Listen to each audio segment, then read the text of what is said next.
ನೋಡಿ, ನಾನು ಇದೇ ಎಸ್ಕಲ್ ಗ್ರಾಮ ಪಂಚಾಯತಿ ಬಿಳಗುಳ ಗ್ರಾಮದವನು. ಇವತ್ತೇನು ನಿರಾಶ್ರಿತರ ಹೋರಾಟಕ್ಕೆ ಅಂತೇಳಿ ಸುಮಾರು ಜನ ನಿರಾಶ್ರಿತರು ಹೋಗಿದ್ದಾರೆ. 30-40 ವರ್ಷದಿಂದ ಬಾಡಿಗೆ ಮನೇಲಿದ್ದಾರೆ. ಅದು ನಮ್ಮ ಕಣ್ಣೆದುರುಗಡೆ ನಾವು ನೋಡಿದ್ದೀವಿ. ಸುಮಾರು ಹೋರಾಟಗಳು ನಡೆದಿದ್ದಾವೆ. ನಿರಾಶ್ರಿತರಿಗೆ ಖಂಡಿತವಾಗ್ಲೂ ನಿವೇಶನ ದೊರಕಬೇಕು, ಸರ್ಕಾರದಿಂದ ಮನೆಯೂ ಮಂಜೂರಿ ಆಗಬೇಕು.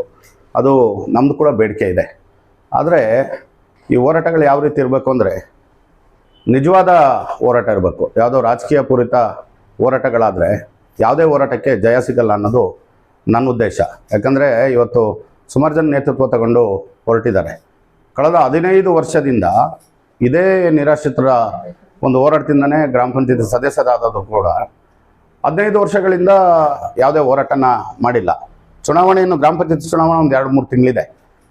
100% ಇದು ಯಾವುದೇ ಕಾರಣಕ್ಕೂ ನಿರಾಶ್ರಿತರ ಏನು ಹಳಲಿದೆ, ಅವರ ಆಸೆ ಮತ್ತು ಭಾವನೆಗಳೇನಿದೆ ಅದನ್ನು ಮುಂದೆ ಇಟ್ಕೊಂಡು ಮುಂದಿನ ಚುನಾವಣೆಗೋಸ್ಕರ ಇವತ್ತಿನ ಹೋರಾಟ ಮಾಡ್ತಾರೆ. ಯಾಕಂದರೆ ಈಗ ಕಳೆದ 6 ತಿಂಗಳ ಹಿಂದುಗಡೆ ಮೂಡಿಗೆರೆ ಶಾಸಕರು 5 ಎಕರೆ 3 ಗುಂಟೆಯನ್ನು ಎಸ್ಗಲ್ ಗ್ರಾಮ ಪಂಚಾಯತಿ ವ್ಯಾಪ್ತಿಯ ನಿರಾಶ್ರಿತರಿಗೆ ಅಂತೇಳಿ ಮೀಸಲು ಮಾಡಿಟ್ಟಿದ್ದಾರೆ. ಅದು ಉಳಿದಂಥ ಕಾನೂನಾತ್ಮಕ ಬೆಳವಣಿಗೆ ನಡೀತಾ ಇದೆ.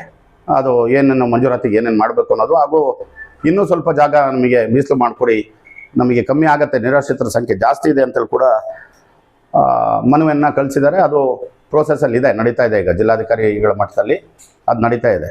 ಎಲ್ಲದು ಗೊತ್ತಿದ್ದು ಪಾಪ ಜನಗಳನ್ನ ತಪ್ಪದಾರಿ ತಪ್ಪಿಸಿ ಯಾವುದೋ ಚುನಾವಣೆಗೋಸ್ಕರ ಹೋರಾಟ ಮಾಡೋದು ತಪ್ಪು ಅಂತೇಳಿ ನನ್ನ ಭಾವನೆ ಅನಿಸುತ್ತೆ. ಯಾಕಂದರೆ ಜನಗಳಿಗೆ ಖಂಡಿತವಾಗ್ಲೂ ನಿರಾಶ್ರಿತರು ಏನಿದ್ದಾರೆ ಅವರಿಗೆ ನಿವೇಶನ ಸಿಗಲೇಬೇಕು. ಸಿಗ್ದಲ್ಲಿದ್ದರೆ ಮುಂದೊಂದು ದಿನ ಅವ್ರ ಜೊತೆಗೂಡಿ ನಾವು ಹೋರಾಟ ಮಾಡ್ತೀವಿ. ನಮ್ಮ ಹೋರಾಟ ಯಾವ ರೀತಿ ಇರುತ್ತೆ ಅಂದರೆ, ಯಾವುದೇ ಕಾರಣಕ್ಕೂ ಅದರಲ್ಲಿ ರಾಜಕೀಯ ಬೆರಕೆ ಇರಲ್ಲ. ರಾಜಕೀಯ ಬೆರಕೆ ಇದ್ದರೆ ಅದು ಭಾರಿ ತಪ್ಪಾಗುತ್ತೆ. ಯಾಕಂದ್ರೆ ದೀಪಕ್ ದೊಡ್ಡವರು ಮಾತಾಡಿದ ನಾನು ಆಲಿಸಿದ್ದೀನಿ. ಇವ್ರದೇ ಸರ್ಕಾರ 15 ವರ್ಷ ಇದ್ದರೂ ಕೂಡ ಯಾರೂ ನಿರಾಶ್ರಿತರ ಬಗ್ಗೆ ಮಾತಾಡಿಲ್ಲ. ಇವ್ರದೇ MLC ಇತ್ತು, ಇವ್ರದೇ MLA ಇತ್ತು, ಬಟ್ ಮಾತಾಡಿಲ್ಲ.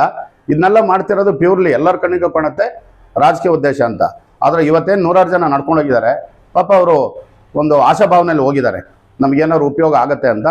ಖಂಡಿತವಾಗ್ಲೂ ಉಪಯೋಗ ಆಗುತ್ತೆ. ತಾಲೂಕು ಆಡಳಿತ, ಜಿಲ್ಲಾಡಳಿತ ಹಾಗೂ ಮೂಡಿಗೆರೆ ಶಾಸಕರು ಕೂಡ ಅದಕ್ಕೆ ಗಮನ ಹರಿಸಿದ್ದಾರೆ. ಈಗಾಗಲೇ 5 ಎಕರೆ 13 ಗುಂಟೆ ಕೂಡ ಮಂಜೂರಾಗಿದೆ.